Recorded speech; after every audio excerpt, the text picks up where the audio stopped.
Prof, fair enough. Well, it would seem that you're dealing more with the universities. I mean, one would immediately understand why it is that, you know, the vice chancellors and all the people involved in admissions would clap for you, as you said, you know, when you bring up such a policy, because it would seem that you're making their jobs easier.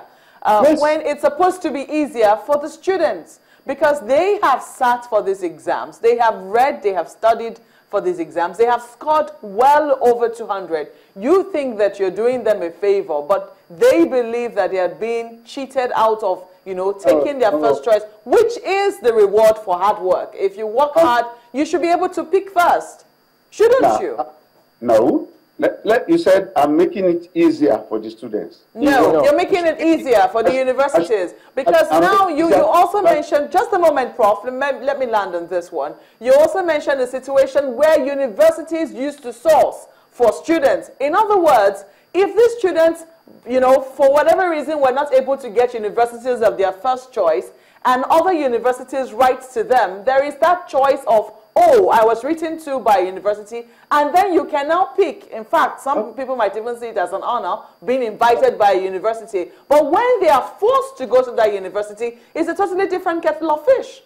That is exactly what we have done, to the extent that we are now saying, when we send your information, because you will not be considered in a particular university, we send your information to another university, all your details, even your phone numbers are given to the university, to the new university. And the new university will call you. Please come, we have your data. They send you a text message, we have your data. Come for post-UTME if you like. If you don't like, you don't need to go. That's what they are saying. But they've already been precluded from writing the post-UTME. Just a moment, Prof. They've been precluded from writing the post-UTME in their university of first choice. That's where they take offense. They do not mind being invited to another university, but in the very first university they picked, you are depriving them of the opportunity of writing post-UTME there. Why? All right. They want to write 3 post-UTMEs. That is their choice. That's their choice. That's what they're saying. It is our choice. Post-UTMEs. Which one is easier? Writing 1 and getting admission, or writing 3, 4 and getting admission in even 1?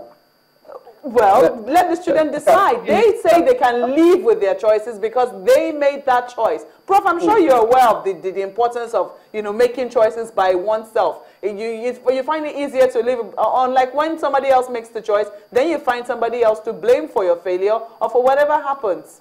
Oh, so they want to blame me for helping them? Is that what you are saying? I'm simply saying that they will find it easier to blame JAMB for that. I'm not saying that I'm going to blame you.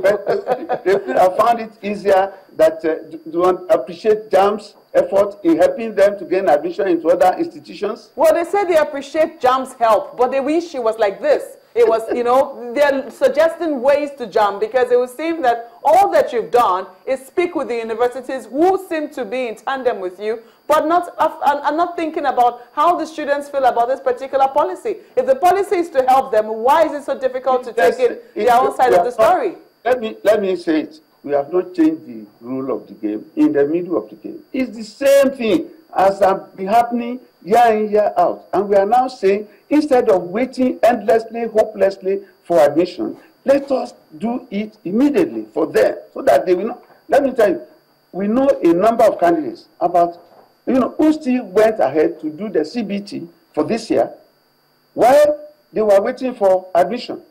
And by the time they finished, they discovered that they have been admitted in universities A or B and things like that. Now, what do we do with such candidates? Prof, just a moment. Are you saying that the way that you decided to go about it is the only way? Is that the only way JAMB can help the students if it chooses to help them?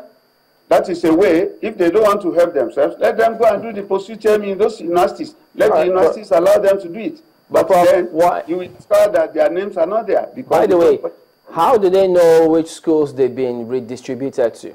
Aha, that's a very good question. Right now, we are putting this information on our website. And somebody told the world that I'm taking 1,000 naira for discovering where they are going. It's a blatant lie. It is free. They will know where they are distributed to. They will know where they are needed. All they need is go to our website, www.jamb.gov.ng. They will know where they are posted to. A lot of parents have been writing me to find out where their children. I said, Wait, you will see it on the internet. In any case, we have even sent the details to the universities. And we gave them the phone numbers of all the candidates posted to them. Try to see if you can consider these candidates for admission. We are not saying they will not be admitted. We don't even, I cannot guarantee that they will even be admitted in Oye or in Abeokuta or in Okinawa or Lautech. What happens, Prof? What happens if schools disregard some of this policy and say, look, if you have scored above 200, even if you have scored 180, come and do post-JAMB. If you chose our university as your choice, what happens? Yes. What can JAMB do? If, what? Say it again, sorry. If a school says, no matter, irrespective of what JAMB has said, if you scored 180 or 200, come and write post-JAMB, if you chose our school. It's allowed. Let them go and write it. Let them go and write it. In any case, I think I want to give you this information. It has reached the Ministry of Education about the things that are going on, and the Ministry of Education is looking at the possibility of doing what is going to favor the children. So let us wait. But meanwhile, if they want to go and write university, let me give you a typical university. Because the names are not on the list, they decided to give the children forms to fill, and they are filling the form, and they are going to do the pursuit chairman in this. But we made it easy for the universities by giving them what you call the CD, the soft copy. Okay, if they want to admit 180 scorers instead of 250, 240, let them go and do it. But they will come and prove to us how. All right. Well, JAMB 161 person. You say they've got 4 choices, but many think no. Each institution has got just one, and they think, well, JAMB reconsider having, maybe if they choose to go to university, they have 2 choices for university, for colleges of education, for polytechnics, and vice versa. Yes, there are 4. There are 4. You see, the problem we have in this country is that everybody wants to go to the university. You cannot all go to the university.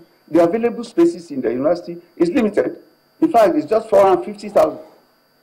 All right, Prof. In the polytechnics and colleges of education, we have over another 450,000 candidates. I mean, spaces.